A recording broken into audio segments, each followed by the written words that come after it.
Hey everybody, happy Thursday. My name's Aaron LeBeau. I'm a developer. What am I? What's my new title? Principal software engineer at Couchbase. We make databases, and specifically mobile databases are pretty cool. Today I am continuing my stream of building a React native module. And this native module is going to be written in Android with Kotlin currently, and in iOS with Swift. Obviously, we have to deal with some Object-C stuff because that's some of the restrictions that our friends at React from Facebook have done to us, whether we like it or not. I'm going to open up some simulators here, and we're going to continue off from where we left off yesterday. Yesterday, we worked on the query screen, and if I get everything back up and running, we should be able to demo that off real quick. So let's go ahead and just get right into it. I'm going to CD back into the example app. Now, this is a really unique thing. I have a React Native module. However, my example app is not React Native. What? What? How is that possible? No, my example app is actually Expo, which you're going, what? Is that possible? Yeah. It's not. There's no template to do this. And honestly, the setup for it, not great, but it works. And so that's cool, right? So we'll go over that too. Let's see here. We're going to just make sure that's there. I need to make sure I have my, I'm not opening Writer by accident. I don't need to open Writer. I need to make sure I got my docs open over here because I'm sure I'm going to have some things I'm going to run into that I'm going to need some docs for. So I usually keep a browser open over here on this screen. Over on this screen over here, I usually have the Ionic code if I ever need to look at that. That's a sister project that I wrote for this. And then down here on the bottom, if you see me looking down at this screen, this is the actual screen where I see chat and stuff. So that's why my eyes are all over the place. You know, I'm looking to see if there's chat going on. Up here is actually all the magic is going on. We can see here we're building and stuff. And so what we should be able to do real quick here is open a database. Well, open up test one. I think test one is out there. Oop, no directory. That's a problem. Give it a directory. We got it successfully opened. Ooh, that's really interesting. Ooh, did you see that? Test one. Let's clear that. Test one. And then put it with the directory. We got an error like the keys weren't working. And so this is if this is a list and this doesn't have keys for each unique item, then bad things can happen. Bad juju. It's like crashing streams in Ghostbusters. Really, it's not like that, but it's performance will be a problem. We should probably just take a look at that real quick. Maybe that was just a red herring, but I am a little concerned about that. And I got the attention span of a kitten, so let's just see what's going on here. No, if we look here, we have a scroll view, and we can see here that the key is right here, and it's unique because it would be message index, and the index would be for each one of the items in the messages. And then, divider is not unique though. So divider would also have to be unique. That's a good point here, React. You are pointing out some stuff that I did wrong. That should work. That should fix that. That makes sense. The divider would be not unique for each one of the items, and if it's not unique for each one of the items, then that would cause a performance problem for us. So we should not get that message anymore on any of the screens. And that's probably, I hadn't seen it before because we just added the divider yesterday when we did our query editor here. So let's go here, test one. We're gonna say select star from test1.test1, and we should get a bunch of documents back. Yep, cool. Okay, so that works. And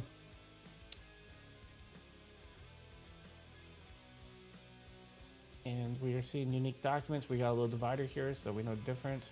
Maybe need to put a little spacing in there, that divider, because that's a little annoying.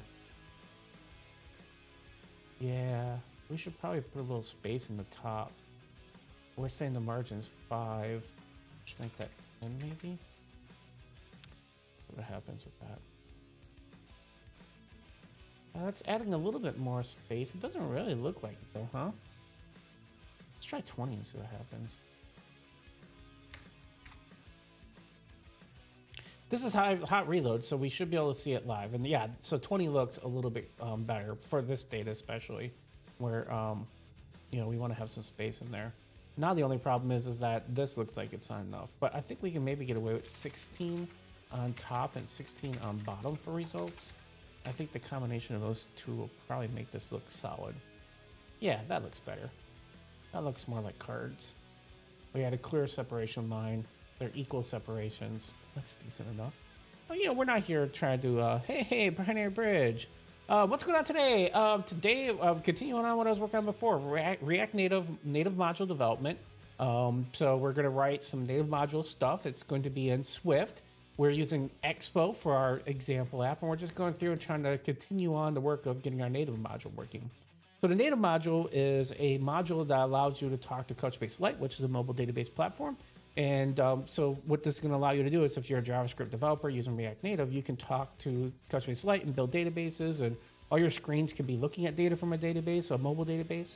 But you don't have to write any Swift code or any Android code because the native module is going to do all the hard work of talking to those native platforms, getting the database, getting the data, and bringing it back and forth. So this is basically like almost like a plugin or SDK for Couchbase Lite for React Native. And you know, so native modules are the way for in React Native specifically to be able to talk between JavaScript and React Native's world and the native platform world on Android and iOS. Native on iOS would be Object-C and Swift, and then over on Android it'd be Kotlin and Java. And so kind of have to build what they call a bridge in order to do all that. So that's what we're working on today. Yesterday on the stream, we got this query screen working. And before I wanted to have a separate screen for explain, but I'm starting to realize that that's actually wrong. Really what should happen is there should be another button up here that if you can, instead of running it, you could just say, give me the explanation of like what the heck's going on with this query. Because I may run the query like I did here. And when I click on that, I may not like, or maybe this takes too long. And you're like, well, why did this take so long, right? That seems like it's weird. Shouldn't this take less time, right? And then you're trying to say, well, I want to click the explain button to figure out like, why did this take so long? And that's what the explain would do. And so I think that that's important. And I think that's something I probably need to take a look at. And that's going to require us to refactor a bunch of code. Real quick here, I'm going to go into the style here though and say margin top. That's not going to work actually. Because what would happen is if I put a margin there, that would kill every row. We need it up here. And the header view, we need to have, actually we could probably put it here. We can just say, oh, what do I got going on here? What's it mad about? Nope. I had a weird squiggly line. I thought there was a problem, but there's not. Let's just say margin bottom. No, top. It would be top. We'll add 4 of margin on top. What I'm trying to do is, if we look here, this text is just too close to the result header. So I'm just trying to get itself a little spacing. 12 seems like it's a lot. But honestly, that's actually way better.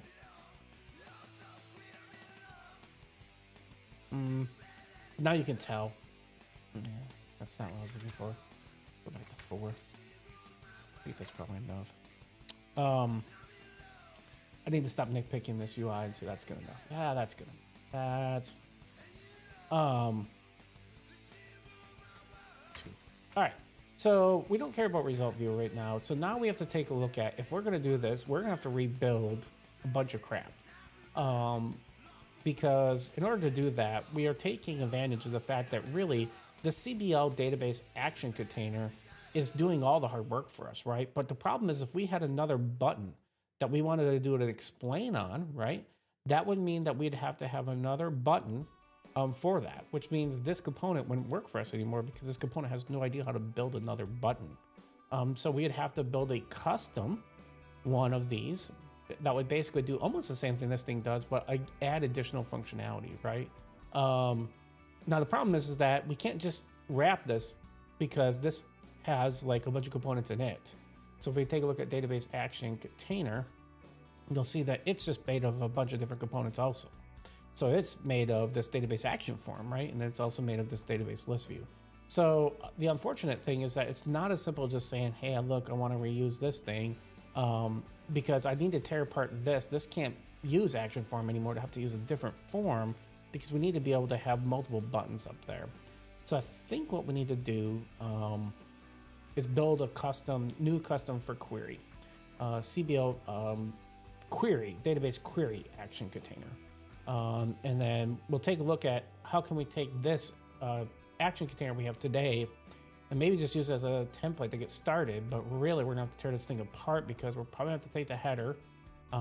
Well, we know that we want to run another action, so we'll have to have a different header that basically just has the database name without the action form. And I do have a form for that. It's just called database name. It should be a database name form right here. It just has the database name in it without any but this wraps just around our header view. That's interesting. So if I use the database, so this is a research, right? I'm researching like, how do I solve this problem? Using my existing code, right? I don't want to write a huge amount of code, but I need to change it. So this is software development 101, right? You have a functionality working and then the PM comes and says, hey, that looks great, but we need to have the explain button, you know, and you need to be able to do multiple things. And, you know, maybe having it up here in the database is not best. Maybe it's down here in query editor it needs to be. So you're running a query over here and, you know, you also need the explain button over here. So if we were to say that that's the new design, we move the buttons down here. Well, that gives me a little bit more flexibility because one, I can then use the database name form, right? That has the database and it keeps track of the database name state and stuff. Has a nice little header for it. And I don't have to worry about that. And then I build a custom header, which I'm already should be doing for SQL++, right? I'm doing a custom header here. So I can then do the toolbars here. So that actually does work. I can actually just make a database action container, just called a database container, and doesn't have the action. That would give me the same thing I need here. Then all I need to do here is use a different version of a header. I do have a header called the toolbar view header. And then that you just send in the icons that you want to use. And so I could just define some new icons and I'm puppies and kittens and rainbows. And so let's take a look at that.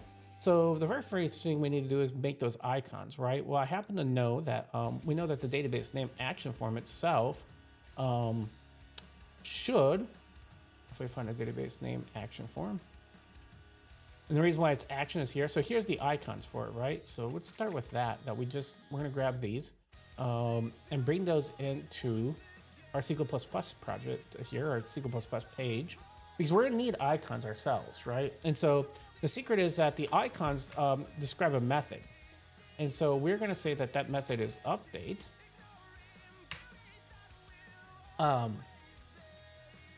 Okay, and that's what's gonna run when that happens. It says, hey, I need to run update. Oh, is this gonna work? No, it won't work. Turd. Because the problem is update is the wrong function. We need the action container because the action container needs to be doing it. Crap. I just thought of like a problem with that. Because the action container has actually the value of the database name. So we're gonna have to do this the original way I said. We're gonna have to build a new container for this. Because that won't work. And this is, once again, software development 101, all right? Thinking through our process before we write a huge load of code and making sure that what we're gonna do is not gonna break ourselves, but make it work. So I think what we need to do is build a different version of the database action container, database action query container. So let's do that. Let's build a new file, database, or CBL. So that stands for Couchbase, like database query action container. And actually, we'll even say that for the sake of argument, like we can literally have the query in there because this is designed just for query. So in that action container, we can actually include most of the state stuff for this in the action container itself. Because really, I'm just looking here. I mean, why wouldn't it, right? I mean, if it's going to be an action container, well, then the argument is like, do I even need this, right? I'd make the argument that, well, I mean, why won't you just do this on the page? Because why do you need a container? I guess. Gotta think this through for a second. Well, we could have one with parameters and without.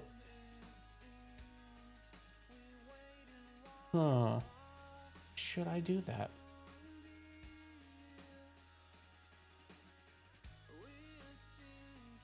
I think so. I think we're gonna make an action container. I think that makes sense to me. We'll make an action container for it, and we'll make it so that it does most of the query stuff in there. So we'll just grab this as a baseline because we know this works. And we'll make that our baseline, and then we'll have to tweak this because this is now the database action query container. Let's reformat this with prettier. It's gonna get mad right away. It's gonna say, "Hey, man,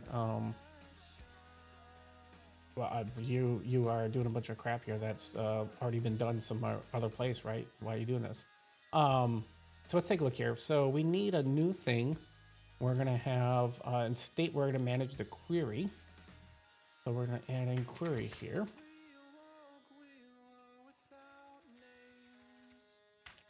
Query and then set query. We'll call the set query string because it is pretty much a SQL. We'll call it a SQL query. How's that? That makes it. That's really what it is. It's a SQL query. Okay, so we're gonna manage that in state. Let's see here. And update, we're going to say if database name. I'm gonna say we also are gonna check because this is a business rule, right? We need to do an else if. And do that up here. And then we can do it open and close. And then we'll have our final, and then we'll have an else here. And let's see, our else is going to be if SQL query is also equal to blank.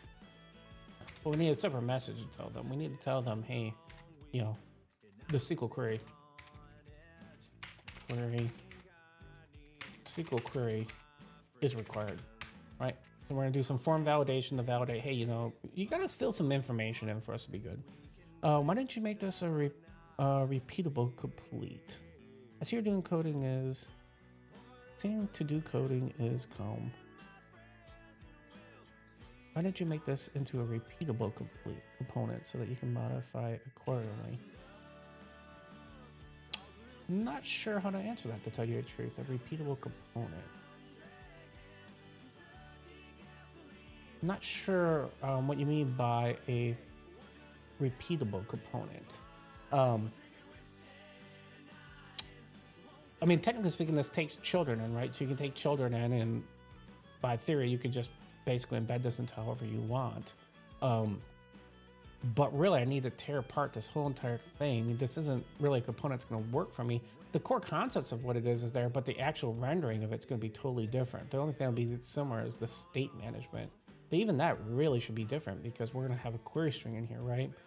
So really, it's kind of different. I mean, and the database action container is used by a good portion of the pages in the app. You know, they obviously they use different versions of it, you know, because they also inject their own components in.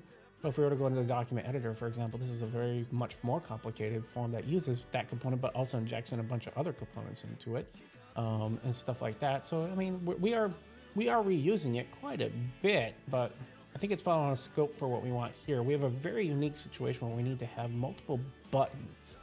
And I could... You're bringing up a good question. I could modify this. All right. Let's think of that. Oh, I get it. The rendering is... Yeah, the rendering is going to be different. But I could, technically speaking, tweak this one. The problem really is with it is that the only form that would ever need the tweak would be this query one, right? And so if I make that change here, all the other pages then have to know about, like, hey, I made this change and you don't need that change. And I'm actually causing then a massive amount of possible regression against those other pages that really I'm adding functionality to this container component that really the rest of the pages that use it don't need, per se. I'm a little concerned about that because I have to test every one of my damn pages if I change it. And that's usually the reason why I'm going down this route. Now, we're going to send some different stuff back to the update function here, for example, right? Because now that we have the query, we would be sending the update handle press here two things. We'll be sending it the the database and the query. So that's gonna be a little bit different, which means we have to update our pass in, our parameter here, because right now we're just using this container props, but this is gonna be a different container prop. So we gotta go fix that. So let's go into our container props because we know that this is gonna be different. So we'll we'll make a new one here. New file, and this is gonna be CBL database query action container props type.ts. And let's go take a look at the database name container. That's path. I don't want path. I don't want that either. This is the one we're kind of like, but we're different. Yeah, so in our new one here, if we take a look, not what we wanted. Making mistakes here, left and right. Cancel. So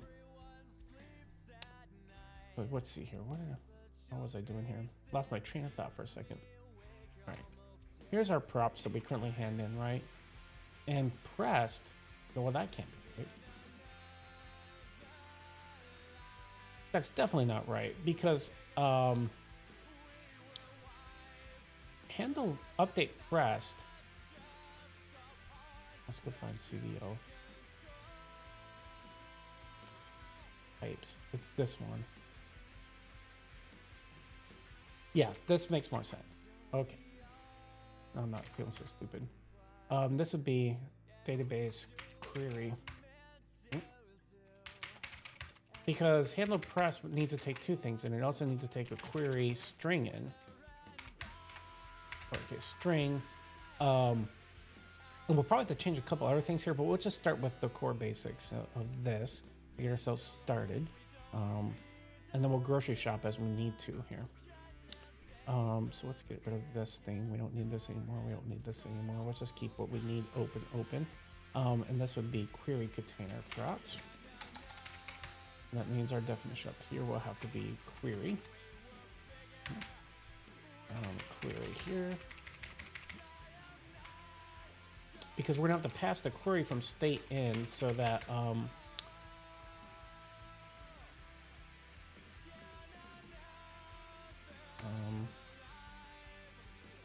why would it care about single string but double in the case of double string? Oh, no, that's right. Why is the linter being mad about this?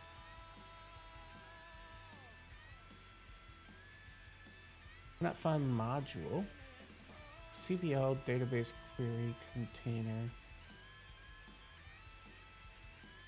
Oh, I called it action container.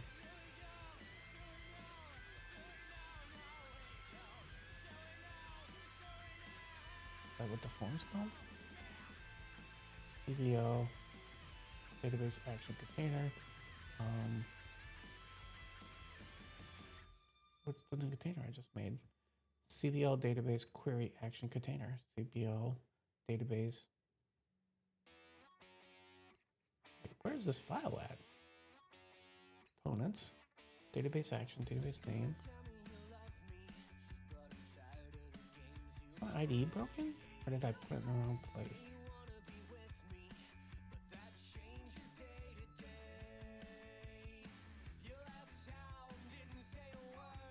Developer example.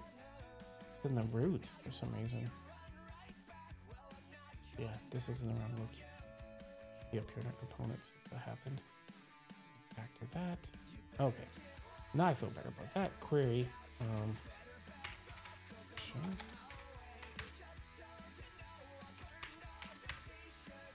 Okay.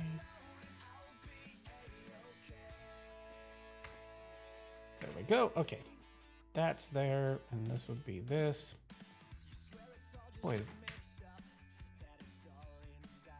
no, that's wrong, actually. Still wrong. It must be early in the morning here for me not to be thinking on here for the types. Oh, because I didn't.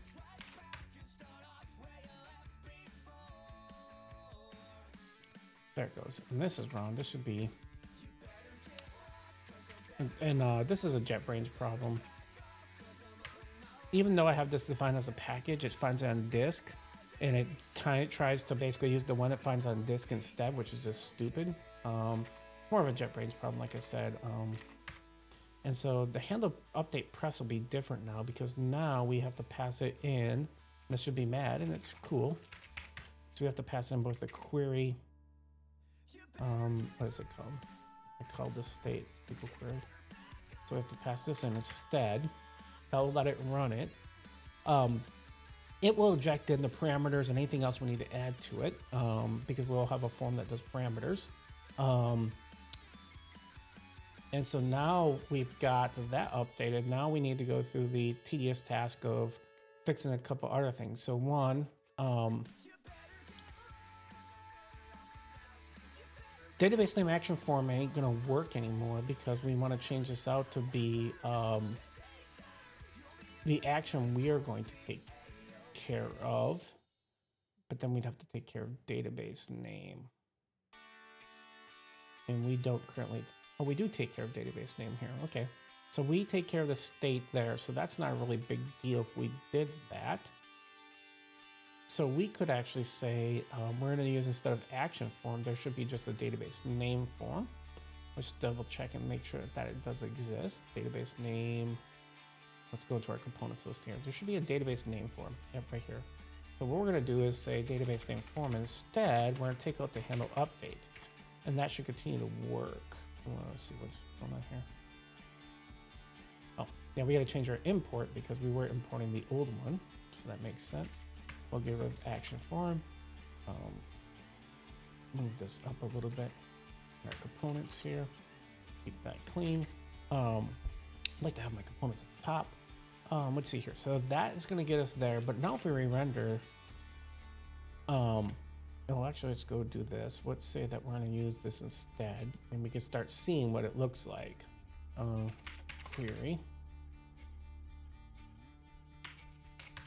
And then we need to take this and change this down here to be that instead. And instantly, if we look at this, we should get something different, because hot reload should be working. We're not changing any native code. So because of that, hot reload should continue to work. The minute we change native code, this doesn't happen. So we'll see here, we don't have a button anymore for running, which is known because of that, like I said, we've used the database name form instead, and that's what's causing that issue. So if we go back to SQL++, and we think about this for a second here, I don't need to manage query anymore because it's going to do it for me. So what I'm going to do is I'm going to take this out here, and I'm going to bring this into here to start out with. Okay. And this is set query. What was it? Query SQL query, right? That's what we called it. Set SQL query. Yep. Let's see here. We want to say SQL query. And then over here, we're going to do the same thing. Okay. And that should get us the ability to do the query there, because this now we can hijack. We can make our own version of icons. So we need to also reset. We want to reset SQL query. And that's cool. And let's see here. That should get the reset working. That should handle state. This should, technically speaking, still work now. And the only difference is that we don't need query anymore. We don't need styles. Reset wouldn't do anything, technically speaking. We send in query. So it would be SQL query. This is a type of string. And then this would just take in SQL query. And theoretically speaking, this form should look the same now, but we've changed things around a little bit. Now we're going to change the rendering this out. So we're going to make the buttons down here. We'll make 2 of them. Oh, we didn't care about that. Close annotations. All right. So now that we're going to do the hard lifting. So for this, we need the icons, right? Now I happen to know that I've got an example of the config action form has 2 icons in it right here. So that's the syntax I need. And I need to define it below the functions and stuff. So I'm going to handle two things. I'm going to handle update pressed, which I should have a function that's passed to me, but we're going to run update instead. So we're going to say that this is going to be, this is going to handle, instead this is going to run update, our update. And then update will run that. And then this is going to be for a new function that we're going to do for function. And this is going to be handle explain pressed. And I'm not sure what we're going to do there yet, but we're just going, well, I do know what we're going to do there eventually, but we're just going to do that. Now we need a new icon for this so that we can get this to draw. Let's take a look at our very long list of Chrome here. I have on a different window here. And let's go find the list of icons. I usually have it open. Here it is. Now, I'm sorry for the brightness. This page is super bright, but explain. What do they got for explain? Nothing. Let's go to search and look for a search that gives us with a question mark. And we are using the material community icon. So I need something there that I have to use. Let's see what they have. Hoping for like a search with a cog would be kind of great. We already have database search. Oh,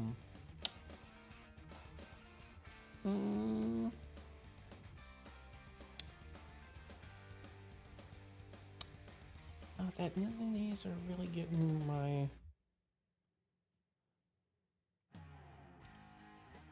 I do like text box search. I think I can make the argument that this would be like... Text box search is good enough. We're not designers. We're just trying to get some functionality working, right? So text box search. Okay, there we go. And so now we have our icons there. We can change this out to be a header toolbar view. I think it's called header toolbar view, which I also wrote. I know sometimes people are just like, wait, why are you not understanding how your code works? Well, forget how my code works all the time, man. I would say I wrote that like 2 weeks ago.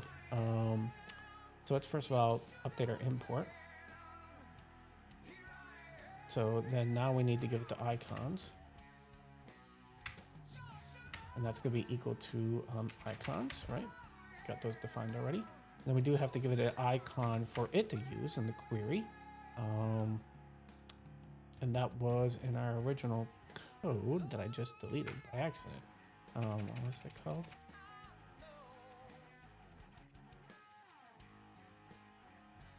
Okay, so then all I have to do here is just say icons. Icons. Okay, and why is this now mad? Header toolbar view is right here. What's going on here with our import? Did it not add the import? Did not add the import.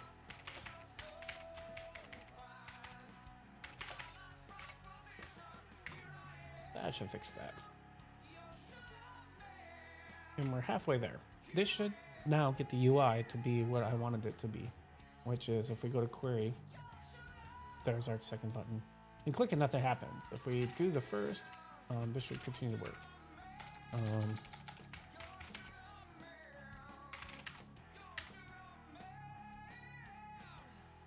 Database is not in context, which means I didn't open it first. I probably restarted the app, that's why. Now if I go to query editor, test one, select star from test one. This should still work. Okay, we're getting that. Now we need to handle explain. So this is going to be where we have to go into our native module, hence the title. We're going to do some native module development. So as I told you before, we're going to change the native code probably, and so we need to kill hot reload, and we're going to have to make sure that we pay attention to the universe when we do this, because we can very well break it. Because we're open Xcode, we're going to open up the code in Xcode. Now, I explained this yesterday in stream, but I'll explain it again today. I could edit this code in JetBrains, right? The code is in the same project. It's in the source in iOS. iOS right here. The problem is the code editor for Swift sucks in this IDE. And it's no better in VS Code. And I don't like VS Code to start with. I've said that 100 times. So I'm going to open this up directly in Xcode, which is the best editor to edit Swift and Object-C code in. So because I can do that, because this is a React Native app and this is a native module, you can see under development pods, I can go find my native module on development, which is the CBL React. If I would go to the periods here and scroll through it enough, I will find the node module that it builds. And there I'll find the actual code for the actual native module. And that's what we need. We need two parts of it. We need the macro file right here. I'm gonna make this split view so I can have two files open at once. And then I need the Swift code. And I like to have these like this instead. All right, I can move this over here. I'm probably gonna need other views for right now, but let's start with this and then go from there. I'm gonna use the selector here to find the SQL functions that we have. And so we have explain already, okay? So explain comes in with query. Okay, that's cool. That means that the macro at least is created for it. Let's go take a look and see what but we can see here, we don't have the actual running of it. And so instead we only have the execute function here. Well, these functions are almost exactly the same. The difference is explain returns something totally different. And I'm trying to think, can I refactor this so that I do... We already have the data adapter code that does so this is shared code to get the parameters out. So that's gonna be the same no matter what. I can't make the macro point to the same method for both. That ain't gonna happen either. So I'm probably gonna be forced to do hierarchy of this. We'll just start with this and see if it works, and then I may have to figure out how to refactor this to make it so that I don't have to have so much repeated code. This would be explain. This would be explain.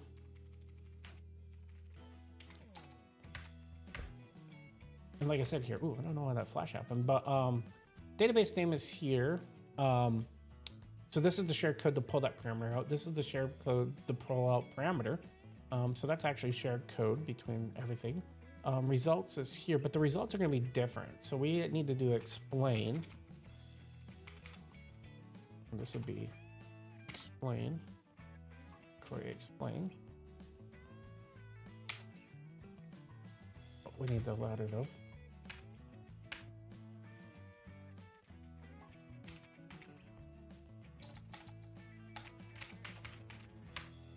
And then we do the same thing here.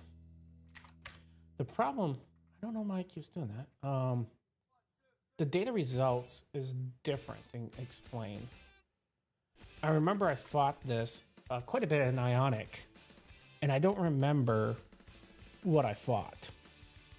So I think what I'm gonna do is I'm gonna run it and then debug it to see what's going on here and see what the results come back to make sure there's something we can actually render right. So that we just added that code. I need to save this and make sure that this is truly saved. We're gonna close this code out because once we do a build, it's gonna delete the Xcode project and recreate it. Remember, that's how it works. Because remember, the Xcode project is just some template code. And this is the hardest thing to understand. That this iOS project, there is no, like the pod file is self-generating. If you look here, this is not a normal CocoaPods file. It's self-generating. In fact, I had to write code, and I talked about this last stream, this right here, that injects my code of how to inject my plugin into the pod file so that when it creates it, it can inject my pod file properties of my plugin. And without this, Expo, and this is an Expo problem, not necessarily a React Native problem, when it rebuilds the Xcode project for iOS, it wouldn't know about my native module. It wouldn't work, right? So I have to have some way of doing that. But when I do a pre-build in the Expo app, it's going to nuke both the iOS and the Android directory. So you have to have code via Expo's APIs for configuration to automatically rebuild your Android and your iOS projects. That's something you have to do. And so that's why I close Xcode, because when it rebuilds the project, if I already have the project open, it's going to freak out. And you'll get errors. You'll get like, hey, are you sure you want to do this? Or do you want to reopen your files? And that's chaos, right? So you don't want to do that.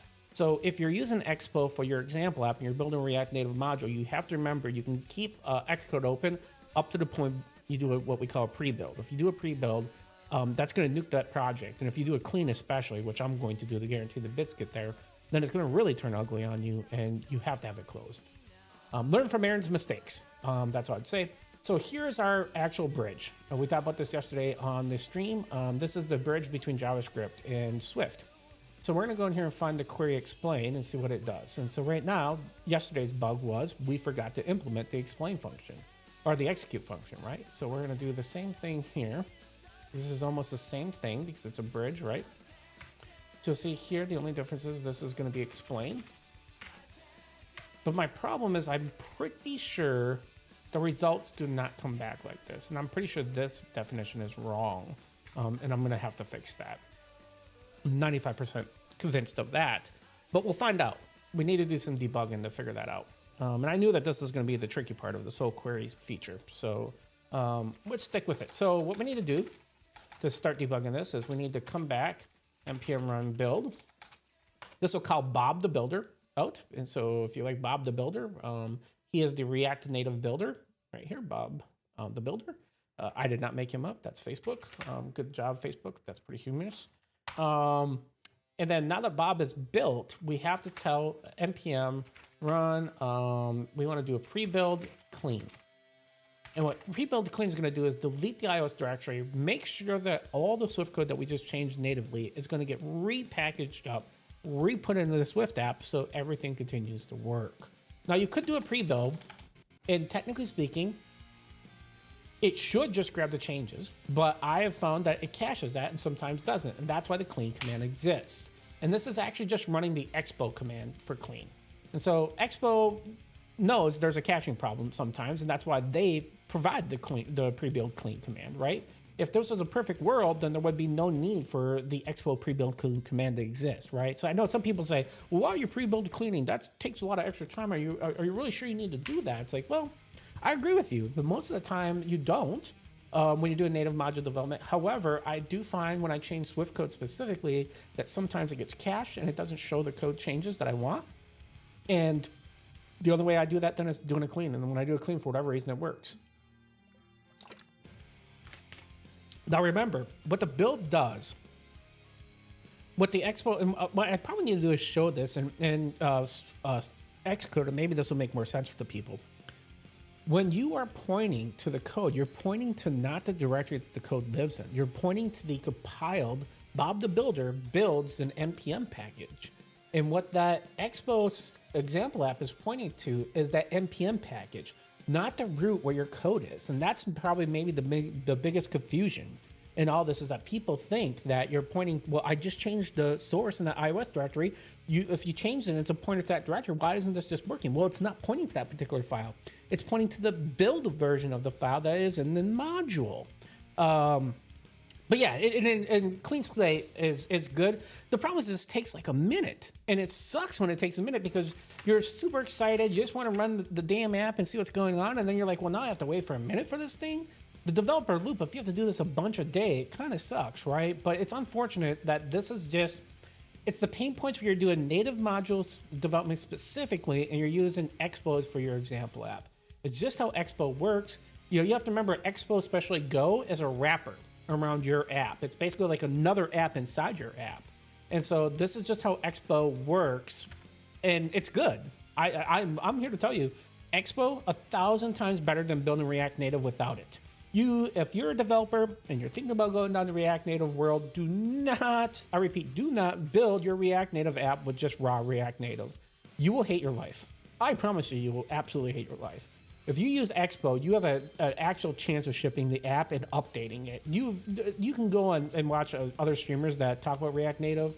All the famous ones out there on YouTube especially will tell you that React Native updates are like the worst thing in the world. Some apps, they can't even figure out how to update them, so they're just running like super old versions of React Native because it's that bad. I agree. I think it's binary bridge. You're right. It's better to wait than to debug for an hour and to have it like find out that your code just isn't updating. You know, and if you just did a clean build, you wouldn't be in this mess. And that happened yesterday in the stream. We literally were debugging like, why doesn't query work? This and that, right? And the whole entire time, it turned out to nothing more than the bits were missing. And so let's take a look here. So collection manager is saying, oh, so here's a good thing that the compiler is telling me that in my shared code, collection manager here, this is set to a let, but it should be a var because Or the opposite. Initialization of immutable value key was never used. Consider replacing it with or removing it. Okay, yeah. I must be using key for something. No, let's take a note of that, because that's the compiler telling us a trick that we need to do here, right? And so let's grab that and put it off to a note file here that I have off screen of like all my notes I need to think about. And I'm going to do that so I don't forget that I need to go in and take a look at that afterward. But right now, I don't want to lose my traction of what I was working on, right?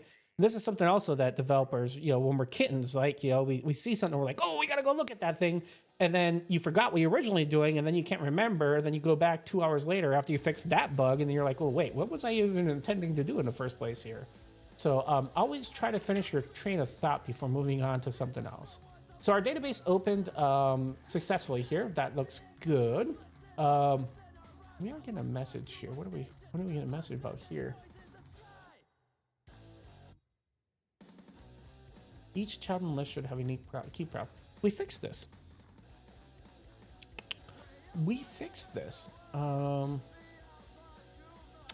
Where is... Go to... components. List view. We fixed this yesterday or this morning, did we? Divider has a key. Text has got a key.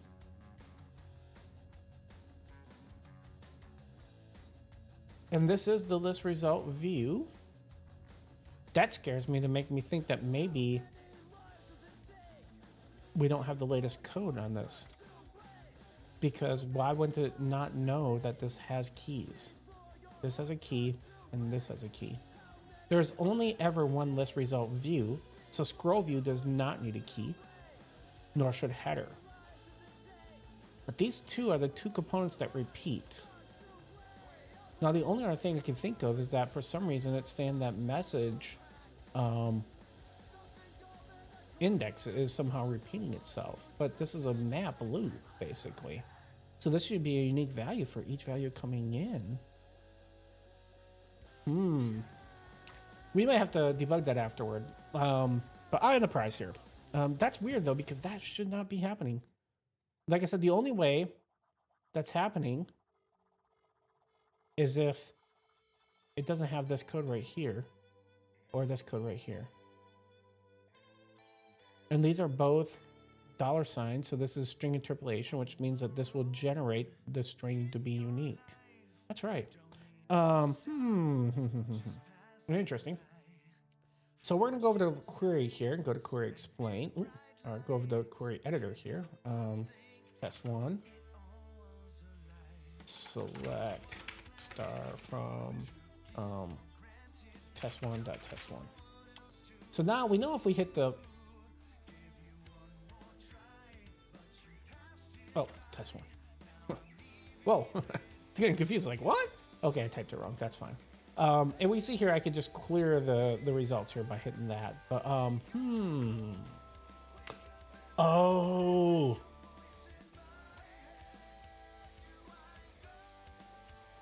it's right. Each time the list renders, it re-renders with the index, right? So this would be index 0. This would also be index 0.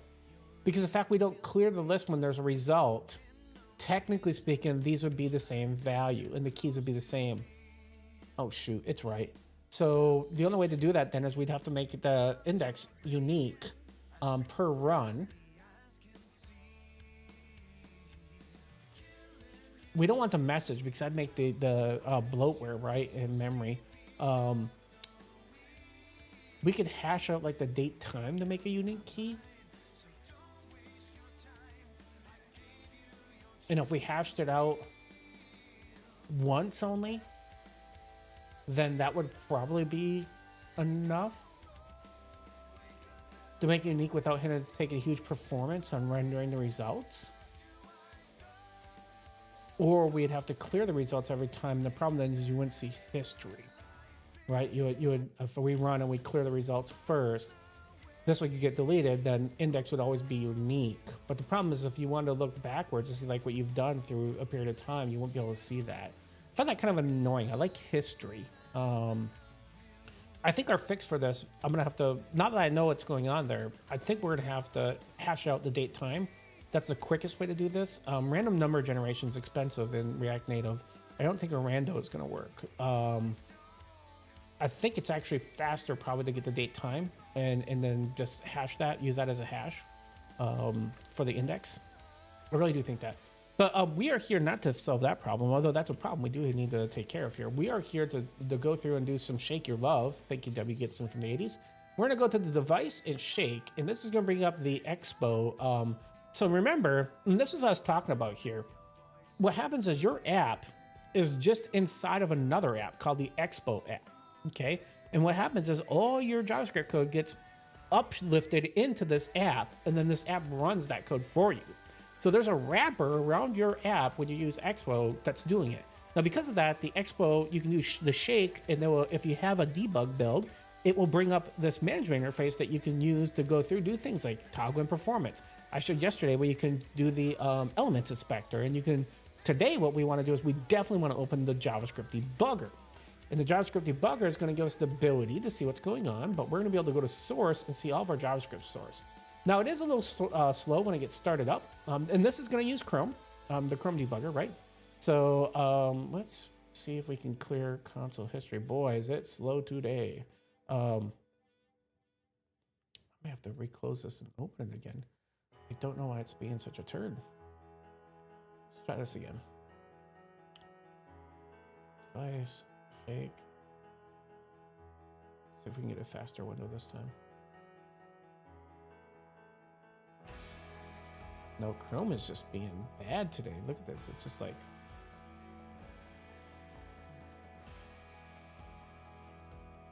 don't know why it's being so... is Chrome just eating a lot of memory on my machine here? Because it's just not responsive. There it goes. Boy, that took it a while to... I have a feeling my Chrome memory usage is like out of the world here. Let's go to and take a look. May have too many tabs open and Chrome gets really bad when that happens.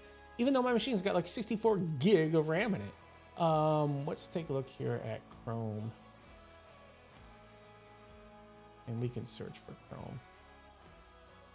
Or we can just sort by name and go to Google Chrome and see what the hell's going on with Chrome here. Maybe a restart of Google Chrome's needed. So here's all the Google Chromes. Oh geez, oh Pete's. There's a ton of them.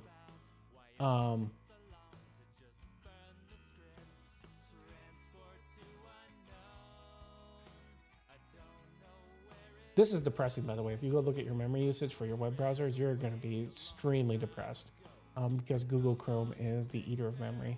So let's see here, not too bad. 200 megabytes, you know, 100, 300 over here for this renderer. But, you know, there's a lot of them running. You can see here because I'm not a tab open.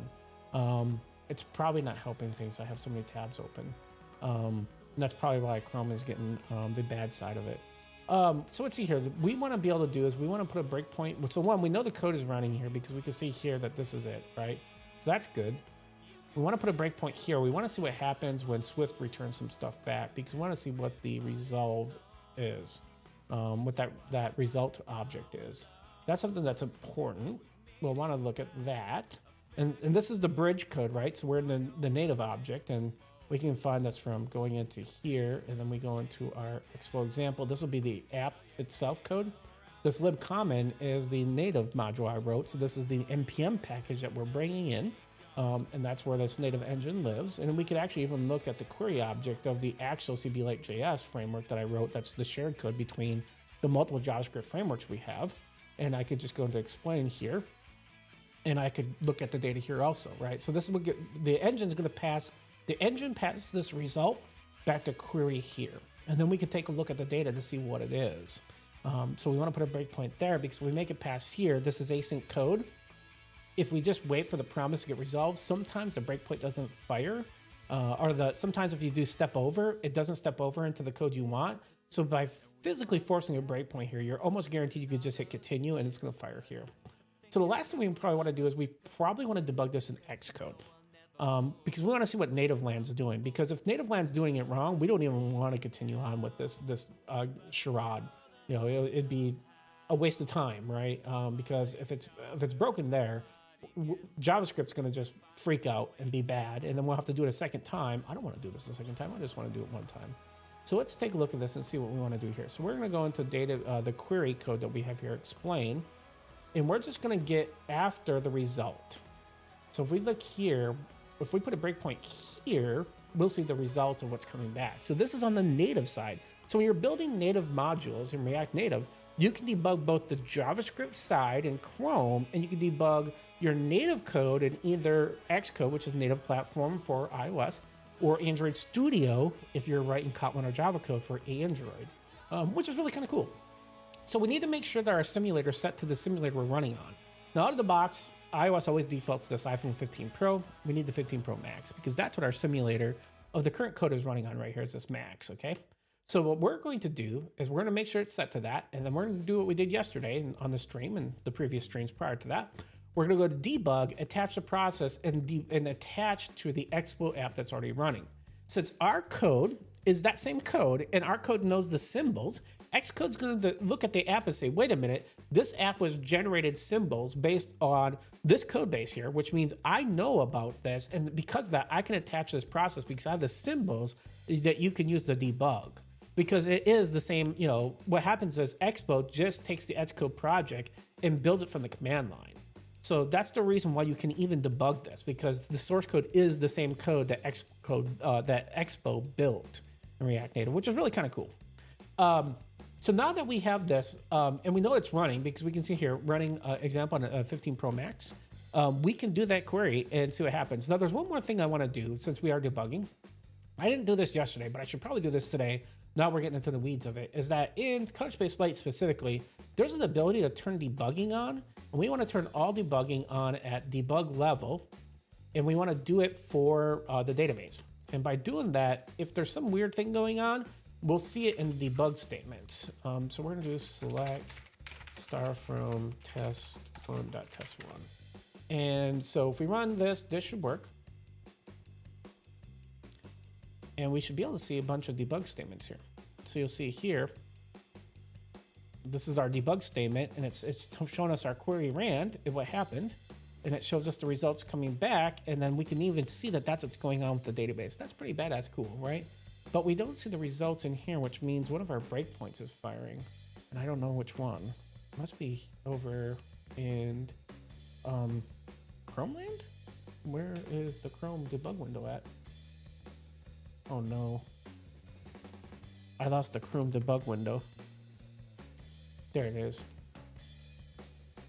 Why would... I must have had a breakpoint in there from yesterday. Yeah, I did.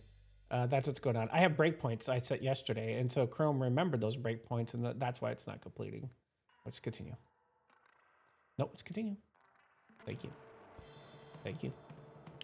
And let's take a look back at our simulator now. And we should see that there's our results. Okay, cool.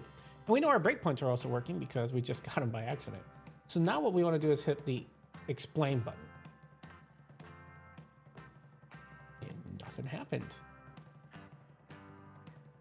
Did we not? I forgot to implement the explain button, didn't I?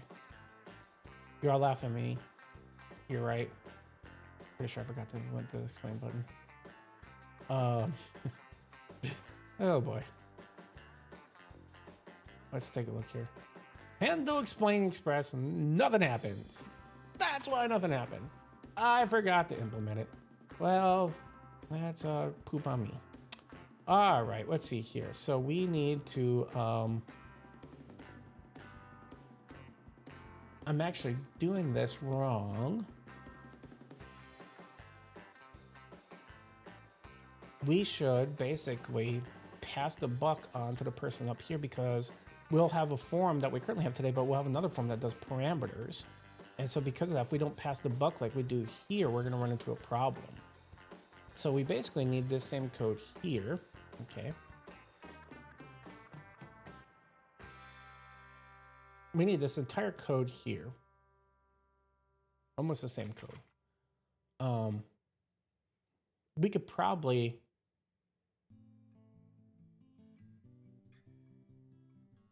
Well, this should probably return. We don't want to go any further if this is wrong, so this should return.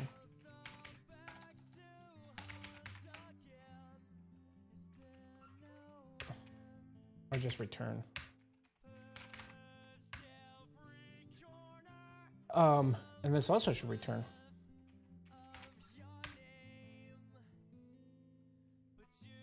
Although we're really, I mean, it's elf. There's nothing else in there, so we're not really saving anything from the go-to. Now I think about it, we're not really. If there's a bunch of code after the try catch and this else, I'd probably say return, but we don't need it. So what we need to do instead is make a function so we can share this code here.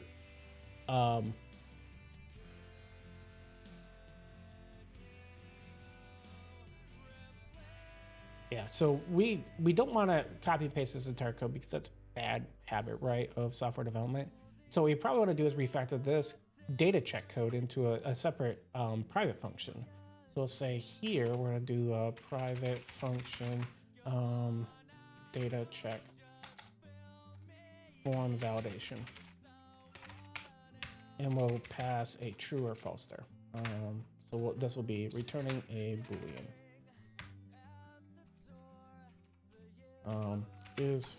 So we'll say const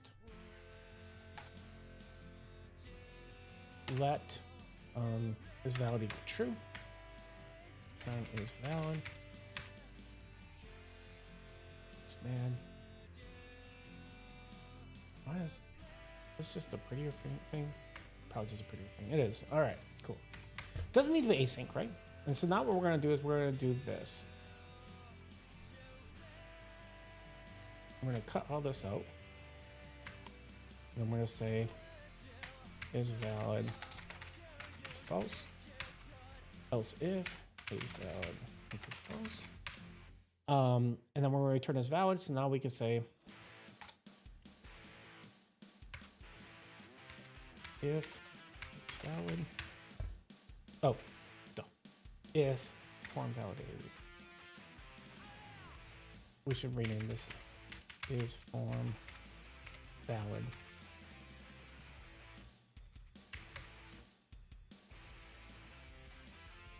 That's easier to read.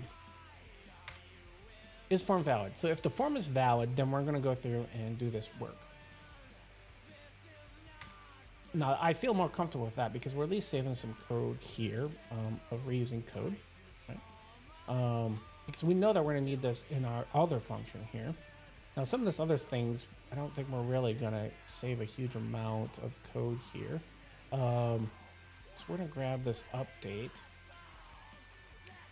We're going to copy this part out. We'll probably have to refactor some of this out. And what this is going to be is our explain update. And we're going to validate the form. And then what's going to happen is we're going to send a message, but we have to send a message to the, instead of handle update press, we're going to have to take a new, we'll have to take a new message in, right? Oh, wait, shit. I do know how to do this. All right, we could do this all in one function. We'll pass in if it's an updater or not. Let's do that. Okay, I have the answer to this. We don't have to copy paste any of this. All right, so one, we're gonna need another method that runs that we don't know what to do with, right? So we need to do also handle, instead of update, handle explain, which is, that's why we, like an hour ago when I started this, I was like, hey, we need a different prop, and we need this whole different form because we're gonna do this totally different, right? And I know that probably some people are like, well, wait a minute, you're cutting paste a lot. That doesn't seem like you're doing anything. I said, well, we'll get there. We're getting there now. So we need another, in our type here, we're gonna need another method here. And this is gonna take, and this is gonna be for handling the explain pressed. Okay, and so it's gonna be the same gig, but it's going to run some different code. So that's cool. So we need to go into here, and this now, and in our properties, when we call our function right here, right? We need to pass it also handle explain pressed. And we need to put a comma there. And this is all jacked, so it's reformat with prettier. That'll fix that. And now we can make some decisions. Now when update is pressed, what we can do is say, so we have handle explain pressed, and we can just say, and we're going to make another one for handle. Oops, shoot, that's the same name. We can't do that. They have to be separate names because otherwise it's going to shadow over that one. So let's do this. We'll just say, we'll call this explain pressed, and we'll call this update pressed.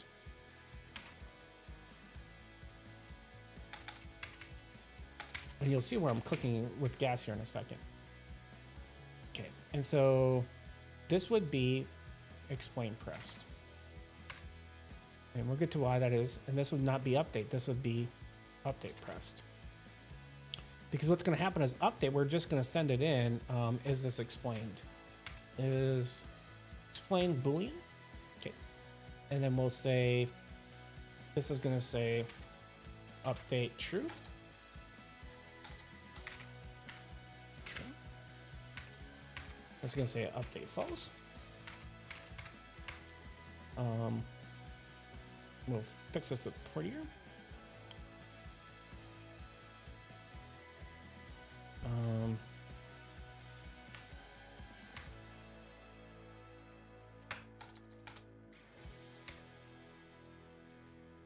Return.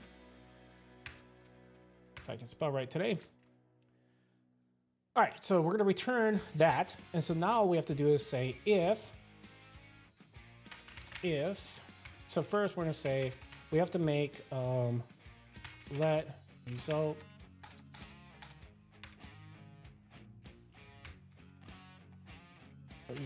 So we're going to have to take this definition we do right here. We're going to have to put it up here because we don't know who's going to do it.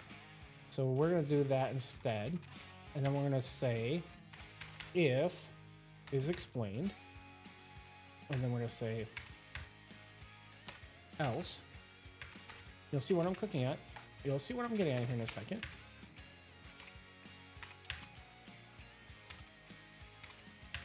And now we can just get rid of this. And that should hopefully work. Do it prettier for this. And the cool thing is if it's explained, we can just say result message equals await handle explain pressed, and we'll send it the same things. Database and query.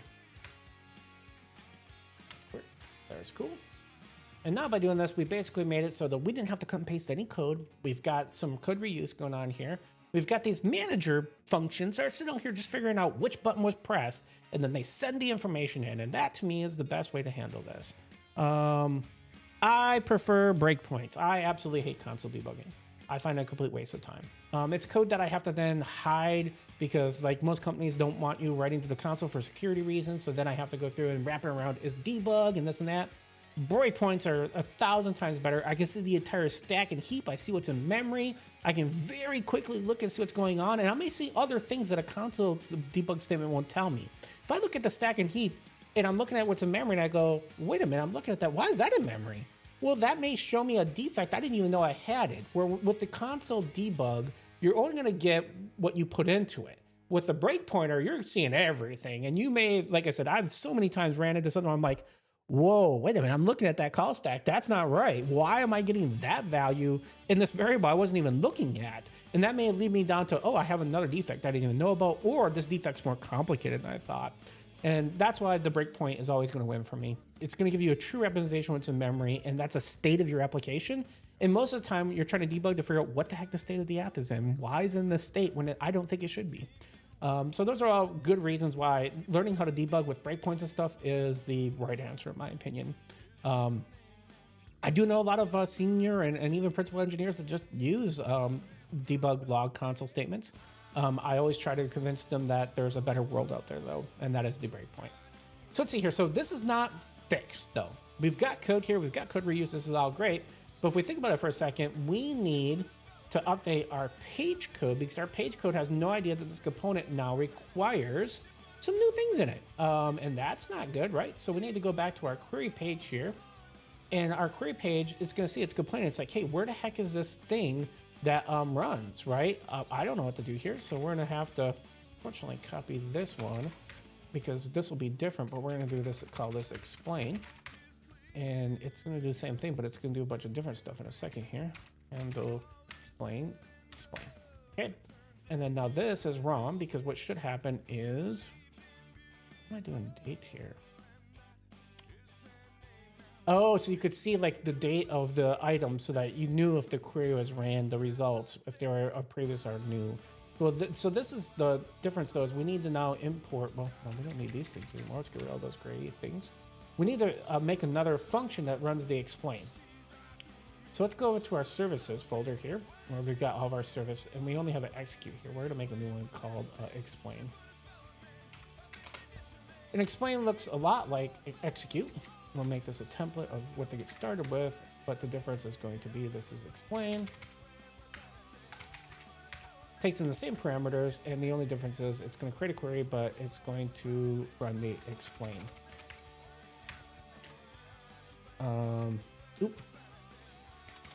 Query dot explain. And we'll get the result set back there. Now, I'm very concerned about this because this is going to be, like I said, there's chaos probably going on here. So we have to figure out what's going on with that. But now, if we go back to our SQL++ page, we have our explain. This should run the explain function. So we need to define that up here also. And then we'll see if we can refactor this code any to get less similar stuff here. And I think we can do the exact same thing that we were doing before, where we do a manager function, right? And then we basically have one function that does either one of these depending on what gets pressed. So that's the pattern. That's really good, right? Because this is not good.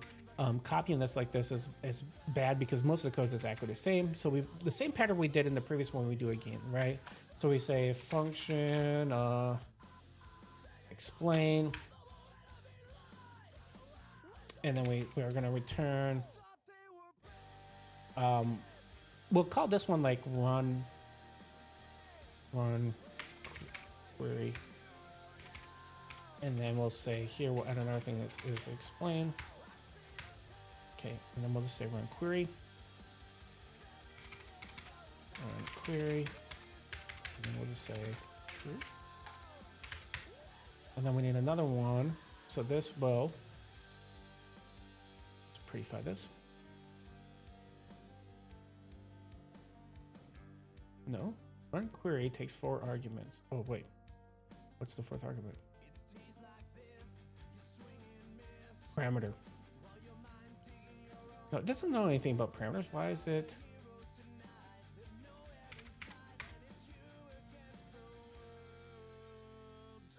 Wait, what's the?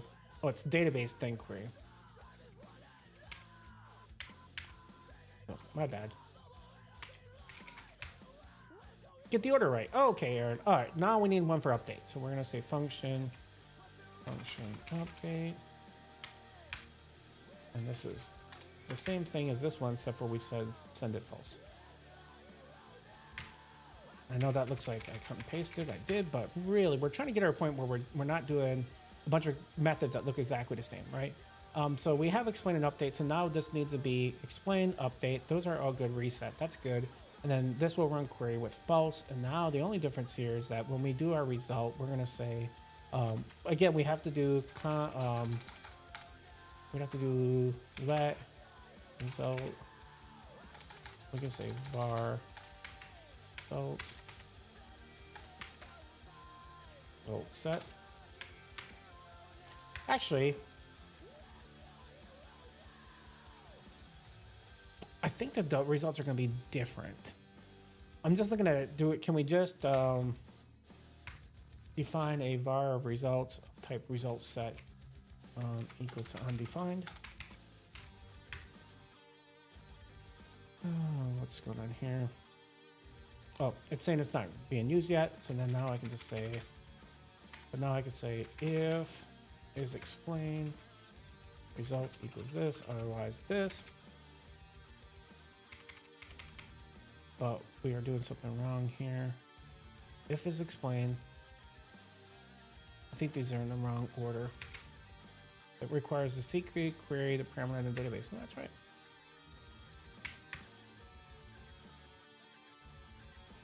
Okay. What is a return? Oh, we probably don't have results set in here. That'll fix that. And then prettier. Now what's it mad about here? Oh. Alright. That should work. Oh. Cool.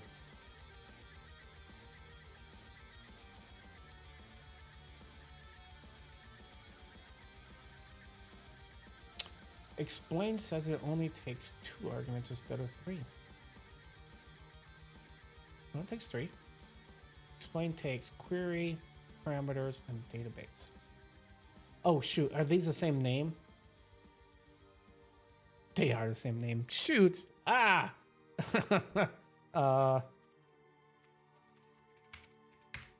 Let's do it like that. And honestly, we should also say this press.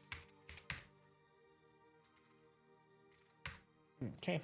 And now this will make a little bit more sense. Fix it prettier. Fix it prettier. And last thing we need to do here is... Now this should work. Yeah. Cool. All right, this is all better. And now it should run our explain. So sorry, it took us 20 minutes to refactor that. But we're basically trying to make it so we don't cut and paste code. That's our goal of our project here, right? Make this as code reusable as possible without cut and pasting, and having repeated code. That's a good sign that you're doing the right thing. Test 1. Oh, so I changed code. So the problem is I added new files that didn't exist before. The hot reload does not always support this. So what we're going to do is clear. Okay, run iOS again. So that since we have new files, hot reload should see those new files because explain was a new file. I'm also going to sit down for a little bit here. My feet are starting to hurt, so I'm going to take the standard desk and come down to a sit position for a little bit here before lunch. And we'll sit back in our console here and debug what the heck is going on in the universe and see what's going on here. So that means that our Chrome editor that we had our debugger in is going to not work anymore. That's fine. We'll rerun it. So let's go ahead and shake our love again. So I'd like to say that. Shake. We're going to come up here, open this JavaScript debugger. That's going to come up here and much faster this time than before. Go to sources. We still have our sources open. We still have our breakpoint set. So that's good. We're going to try to catch the query when it comes back. And we're also going to try to catch the query on the bridge here. Our Xcode is no longer debugging here. So I finished running. So we need, if we want to check and see what's going on in Xcode land, we're going to have to reattach to our process because we started it again. And what we're going to want to do is have that same breakpoint. So it's running. Now the final thing we want to do, as we did last time, is we want to go through and make sure that we have our logging turned on. So we're going to go to console. We're going to say that we want to do all logging for debug level. That's going to help us just in case something happens. And so you can see here, I know the list view thing is a problem. It's mad. I should fix that. Once we get this fixed, that will be the next thing on my list to do. Cool. We know we're getting debug information because we can see here in the Xcode console, we have all kinds of crap coming in about the SQL, the CodeSpace-Lite database, which is based, CodeSpace-Lite is based on SQLite. So you can see here, that's the storage engine for it. You know it's fast then because the same stuff Apple uses for its data module. Just we're giving you SQL support, which is pretty cool. And obviously we do sync to Couchbase server or Capella, which is really badass awesome. We'll see here. Okay, so there's our data. So now that we have all our breakpoints, and let's do it, explain and see what happens. All right, so we hit here. What do our results look like? That's what I thought. That's what I thought.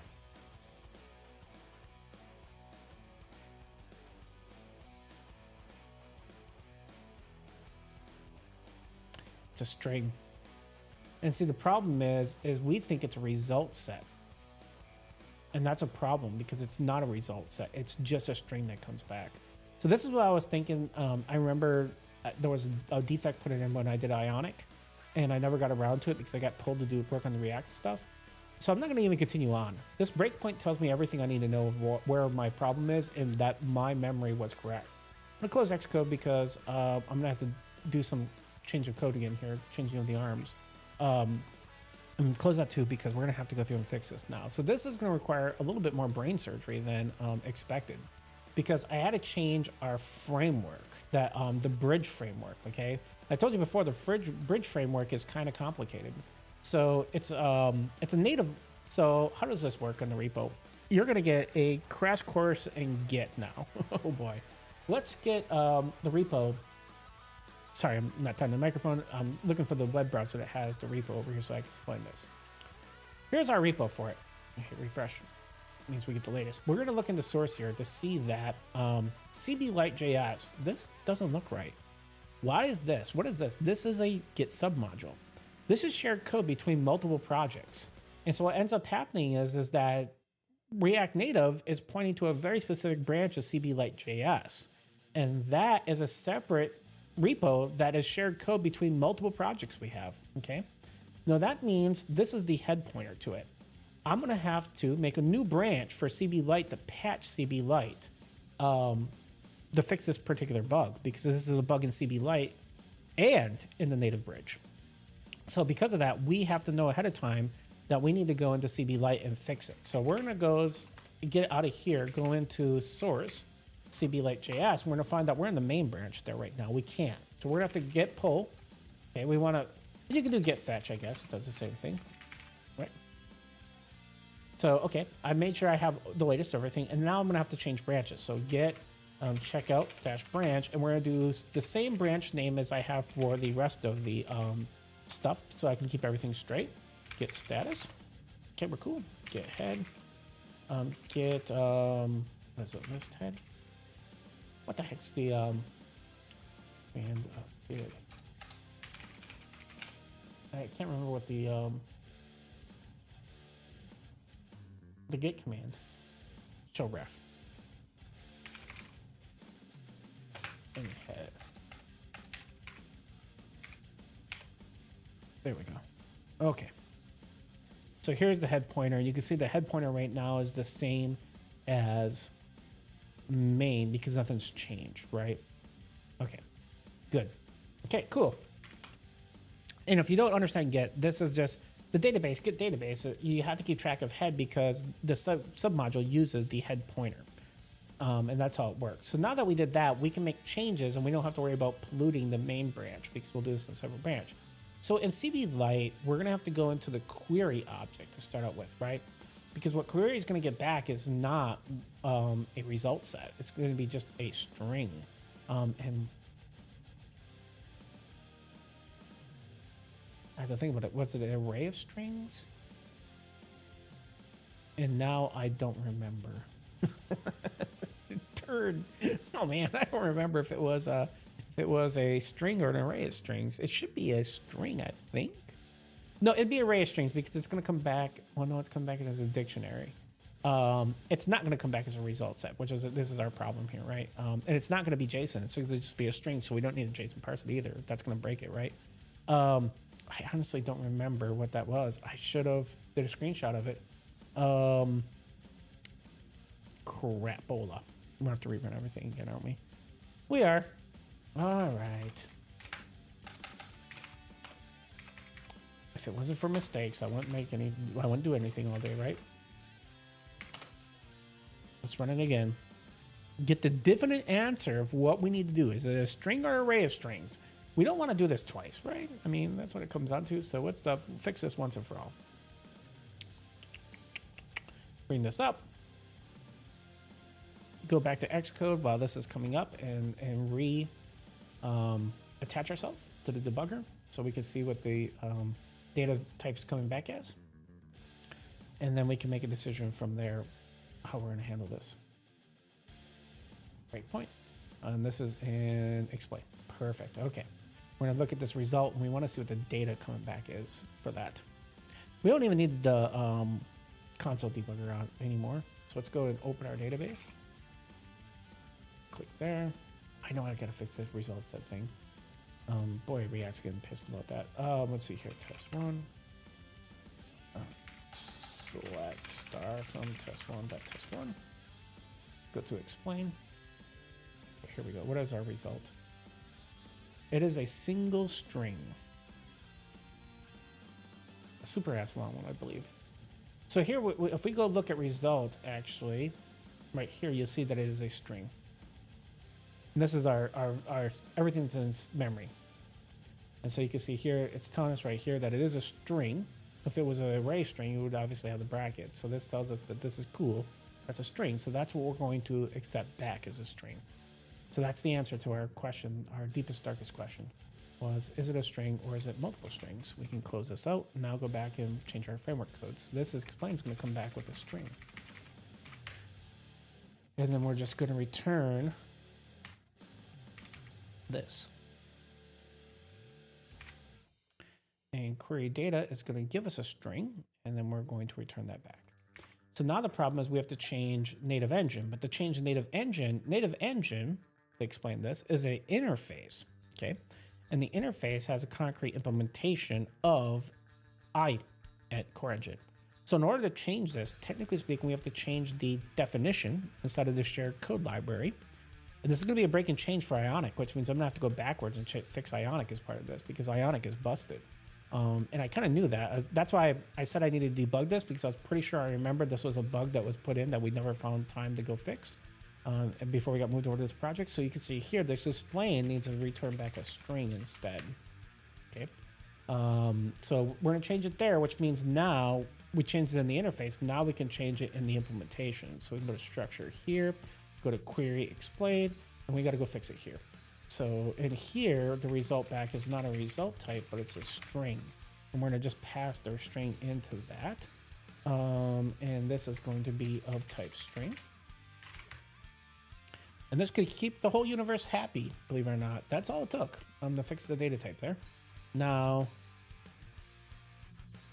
did that explain?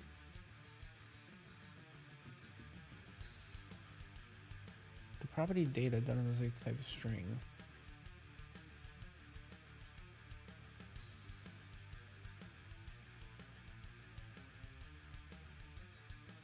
Crap. It's a dictionary that has data as a string in it. I'm wrong. It's not a string. It is literally this. It is, this returns a data of type string. That's what it returns. And then React Native would have to be also, so that's that. So query would be happy now, right? Because explain would be happy that this is a string. We still want to only return a string here, but the data we get out of it. But now we have to tell core engine that is, or excuse me, React Native engine that that's wrong. That this is going to be also a type of data data string, and that should make it happy. And then the result.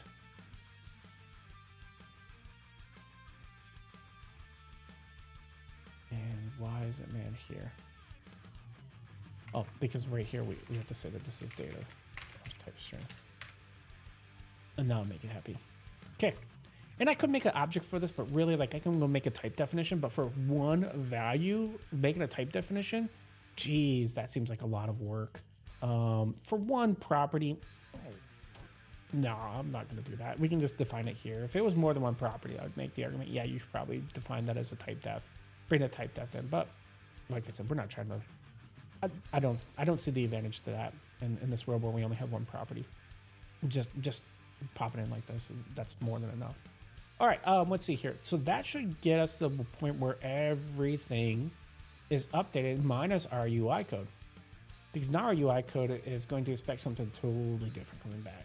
So and this is why, once again, I knew that we were gonna have to write a separate explain here, because this is not going to return a result set. It's just going to return a string. Okay, because that's what explain does. Now the code probably doesn't know that I updated because I haven't built yet.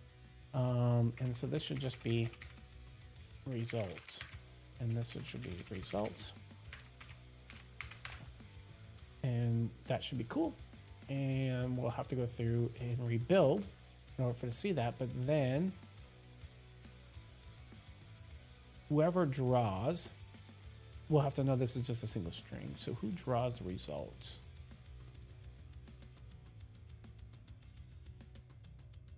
You handle the results, but the results come back from the original query page, right?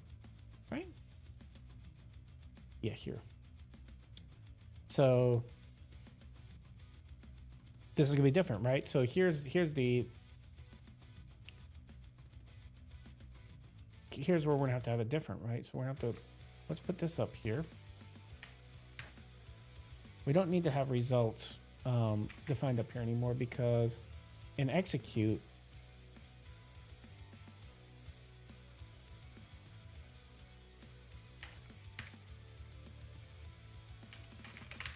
we can do that here. Okay, and then in here we can just say const result equals, and then now we can say dict push result, and then return dict. And then we probably want to do this date format thing though, right? So we want to grab at least part of this. We don't care about that JSON string stuff, because this is just a string. Right. But let's at least wrap it like this and say result like that. So at least if we get most of these back, we can do that. And then return the dictionary there. So we can see that this is different code now. Like I said, this is why earlier I was saying we're going to need probably to have separate functions. We can't reuse this stuff because there's a good chance this is going to be done differently. We can get rid of result set here because we don't use it. And it looks like we're not using state anymore in here, so we can get rid of state. We can make our code pretty clean there. And we can get rid of that comma. That should make everything happy. Puppies, kittens, and rainbows here, kids and fellow devs. Let's see here. We've got explain still pissed off. Why is it pissed off here? Let's take a look here. Explains here. We want to return a string. We're going to say database create query. That's cool. If we have any parameters, we'll add them. We're going to say results is going to equal query explain. And right now it's code that it's looking at, because once again, like I said earlier, it's looking at the compiled code, not the original of code that's on the disk that I just changed. Since we haven't done a build, it has no idea that that code even has changed. So it's going to be like, hey, you're an idiot. You're using wrong data type. So how we fix this is we have to go back to Bob the Builder. Where are we? cd ... pm run build. npm run build. And I do have verbose logging turned on when I build. So you would normally not see all this stuff in npm, but since I want to see what's going on with my packages, I do it in verbose mode. cd expo example, and that's usually if I have problems, you know, I can go find them. Let's go ahead and run pre-build clean, because we made enough changes where we're going to need to do that. Make sure all of our native code gets updated. This should tell the IDE, oh, there's new code. When we look at it, explain should be cool, because explain should say, oh, there's a different implementation of the explain function from query. It now sends back a string instead, and it should work.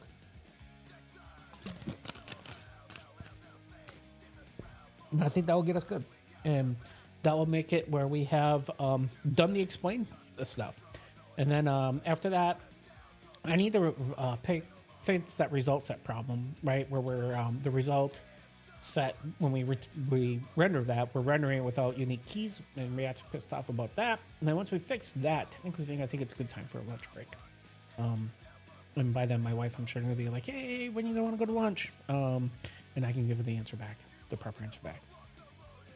And I'll probably stream this afternoon a little bit. I may do a lunch stream, actually, after lunch. I may just go grab a sandwich real quick for lunch and do a lunch stream of possibly some Uno stuff. They've been tweeting about some cool stuff they're doing with Rider and 5.3. Uno 5.3, they have that, and I've been itching to try that out. And since I don't have a lot of time because I'm working on this, the only time I'd really have to do that would be on a lunch stream.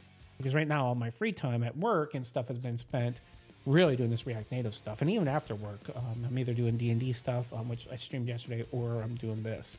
Because I need to get this shipped out in a beta. And we got customers that want this thing. React Native is extremely popular, so I need to get this thing shipped out so customers can start using it. And I gotta write docs for it. Oh God, that's gonna hurt my head. I've got to explain like Expo to developers that maybe are new to React Native and new to Expo, and that is I've got a note file very long of things that I've got to explain to people, and that's not gonna be a great set of documentation to write, but I've got to write it, man. When you're building things, my job title, I'm a principal software engineer in the developer experience / ecosystems team. And so developer experience is if you have crap documentation, the development experience sucks.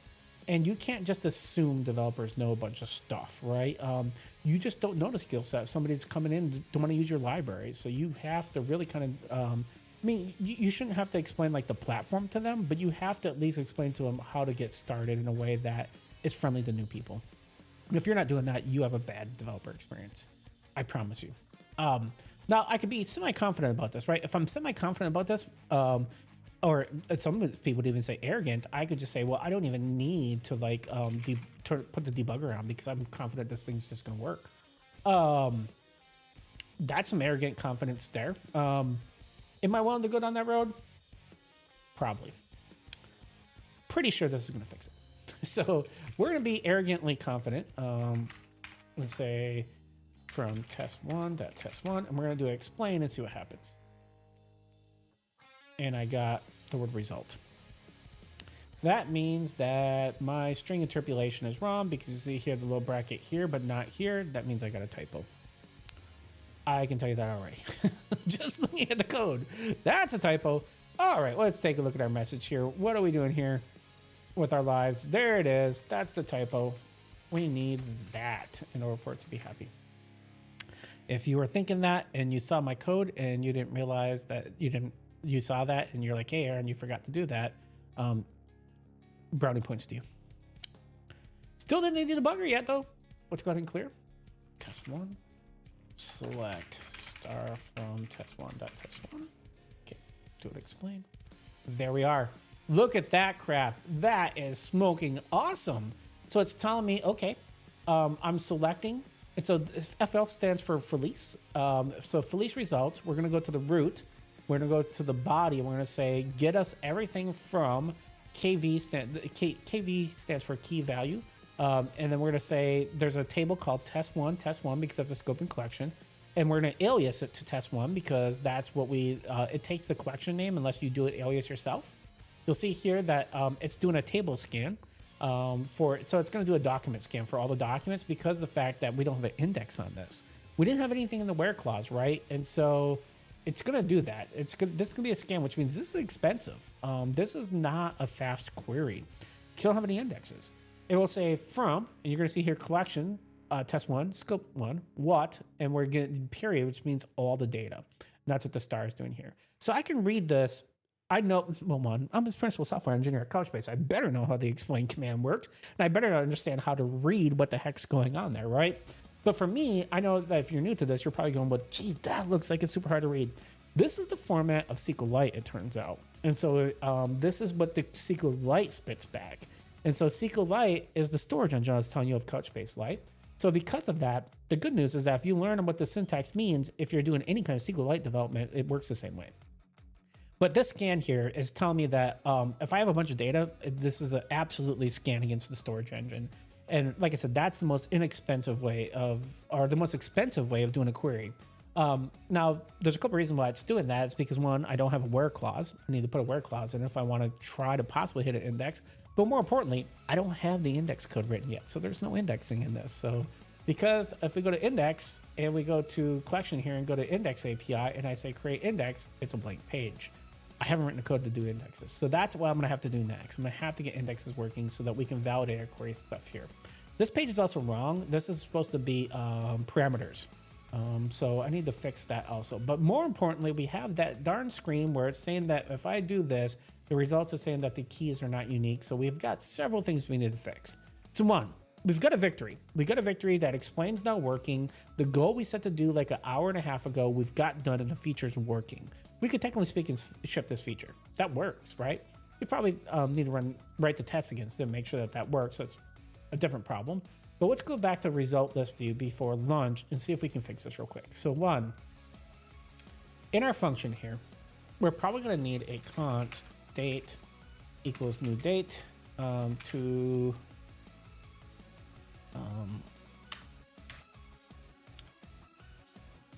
and then what we want to do is we want to say this is going to be dash and the same thing here.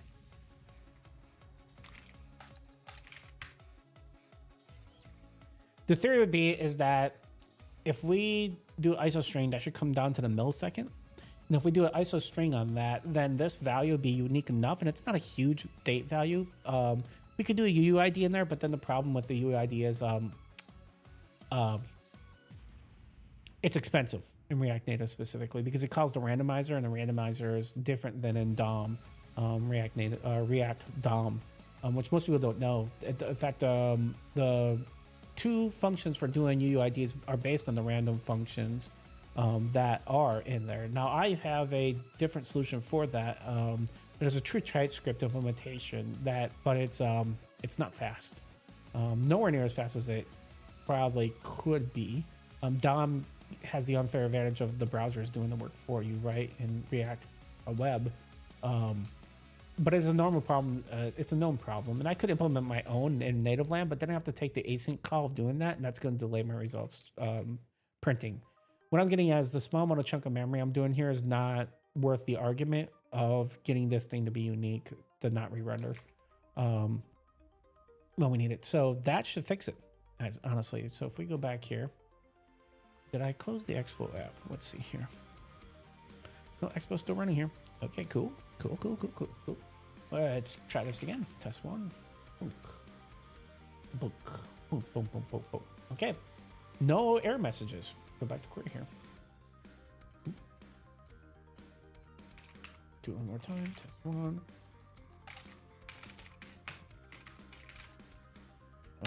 Let's do this. We scroll through our results. We'll see here that we had there's our explain, our results again, and our explain again. And everything's happening. Butter, smooth, silky scrolling. What I'd like to see, what I like about you is this app is running pretty freaking good. And that fixes that bug. Let's fix the final bug of that label being wrong on that page before I call it a stream for this morning. And then I'll probably come back after lunch. I do a lunch stream on Uno, maybe not, we'll see. But let's take a look here at the service that does that. So it's a hook, actually, that does it. Let's go into our hooks and get off components, get into hooks. And this would be the query hook, query navigation screen. Let's see here, we have 1, 2, and this should be query param. And this would be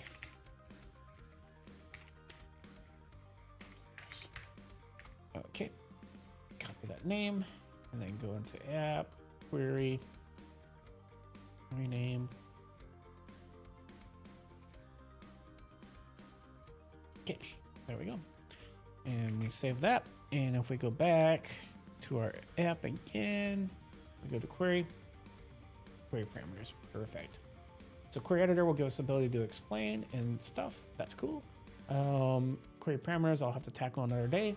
I'm not going to do that today because I think I'm going to move right over to indexing. Query parameters are nice, but they're not needed for the beta. We could ship those. I need to get the stuff ready for beta. And query parameters is probably one of those things I'll let slide out of the beta loop. Just get something out. We need to get replication done, and we need to get indexing done. Indexing is super important. Without indexing, query sucks. If you're trying to build an app, you're not going to get very far without indexing. So I need to get both indexing and full text is pretty basic, pretty easy to get working also. So I think I'll get both those done. Delete index doesn't care if it's a full text or not. So that's pretty easy. And then list indexes is even easier. So I think I can crack all 4 of these out pretty quickly. Kind of like we did collections a couple streams ago. Folks, I think I'm gonna stick a fork in this and call this done, this stream. So let's go here and say clear and get status, get, and let's get out of this directory real quick. Get add dot, get status, okay, so we see that the module here, the sub module, has got changes in it, but I haven't updated, right? So I need to do that. So I need to go into CBL source, get status, get add star, get status, get add of get commit dash message, and we need to do a fixed query explain returning string versus result set. So set, this is a breaking change for Ionic, and work will need to be done to fix that. Oops. Try that again without the extra quote. Sign my commit. Get push. Get push. Oop. That's cool. All right. Get status. Get commit. Get add source. Yeah. Just that. Get status. Get commit dash message. Feature. This is feature. Added. So we fixed Couchbase Lite because that was a bug, but really this is a new feature. So we need to say that this check-in is for a new feature of added. And we added query explain support to example app and to main library, main native module. There we go. Get push. Get status. We've checked our homework in, folks. We can go through and check that, because if we take a look here at GitHub, we'll see that, hey, look, man, we've got some homework. We'll do a pull request. We'll say this is add query API support. Let's go through and do a quick. This PR includes new features for query API support, including query execute. I'll do a bullet point for this. Bullet point, query execute, query explain, and query parameters, which we haven't done yet. This includes the native module code and the Expo example app implementation of testing the features. And let's see here. This is assigned to moi. Me. Labels this is enhancement. This is going to be part of our project here. And the milestone is going to be for beta. And create pull request. And this should be then assigned to a ticket that we already have open. So let's see here. It's already assigned to that ticket, so we're good there. We should get the builds here, going through to check to make sure that my new PR didn't break the world. But you'll see here, this is all the code I then changed in order to get this working. So we changed quite a bit of code here. And there's some Swift code that someone's gonna have to review, and there is some native engine code that people are gonna have to review. And then of course we fixed the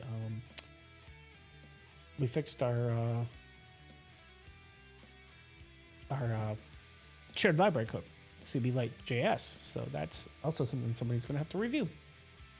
So see here that I started this branch yesterday with the initial commit, and already today we have most of the feature done. Cool. Like try to get this thing off the ground so we can get this over for the beta. All right, I'm gonna call it a stream there for the morning stream. Like I said, I'll probably be back this afternoon. I'm gonna go take a break and get some lunch. Appreciate everybody for joining along. If you've been on YouTube, you're watching video on demand. Thank you for watching video on demand. If you have any questions, In the video descriptions is links to Discord and to both Couchbase Lite, our Couchbase Discord, and to Dev Club, a cool set of open source community developers developing mobile and cool other things like games and stuff. Very cool group of people. I hang out there and I hang out in Couchbase. You can talk to me either way there. I don't ever need you to, do the whole, what is it called on Twitch, where you do the pay for the stream and stuff. Don't do that. I'm just here for teaching people how to develop and getting people excited about mobile development. So don't feel like you have to like give bits or any of that crap. I don't even know how any of it works. Basically, just I don't like ads. There'll never be ads on my YouTube stuff. I'll never want to charge anybody for it. Never give me money. A company already pays me well enough to do this development. So I don't need your money. Instead, if you want to spend money, go buy some books on whatever thing you want to learn, or, update your monitor. Do something for you that gets you to be a better software developer. Get a new mouse, whatever that takes, to make it so that you are continuing to do software development at a better rate. That's what you'd be spending money on, not anything else. So if somebody reaches out to you and says, hey, my name's Aaron, join my Patreon or something like that, does not exist, will never exist. I will never ask money from people. Like I said, companies pay me to do software development. I don't need your money to do it. I'm only doing this because I enjoy doing it, and I feel like if I could help somebody else out, then I am trying to make the world better, and I highly recommend you do the same thing. So you guys all take care, and I'll see you guys probably later on in the afternoon for the afternoon stream. If not, I'll see you tomorrow, at worst case scenario, for the tomorrow stream. So take care, have a great day, and I'll see you guys hopefully in a little bit.